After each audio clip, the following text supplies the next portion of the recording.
તારાપુર તાલુકાના ફતેપુરા ગામમાં ગતરોજ ઋણ મુક્તેશ્વર મહાદેવ તથા રામજી મંદિર પ્રથમ પાટોત્સવ કરવામાં આવ્યો। તારાપુર તાલુકાના શેવાળુ ગામ ફતેપુરામાં ગતરોજ ગામના આગેવાન અને યુવાનો અને અન્ય કાર્યકર્તા મળી રોડ મુક્તેશ્વર મહાદેવ તથા મર્યાદા પુરુષોત્તમ શ્રી રામચંદ્ર પ્રભુ એટલે કે રામજી મંદિરનો પ્રથમ પાટોત્સવ કરવામાં આવ્યો। ગામના આગેવાનોના માર્ગદર્શન પ્રમાણે પ્રથમ પાટોત્સવ તેમજ પાટલા પૂજન કરવામાં આવ્યું।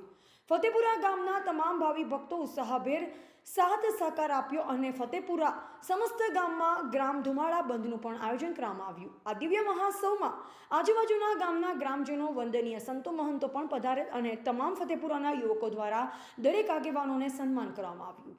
રિપોર્ટર નાસિર ખલીફા, ગલિયાણા, તારાપુર।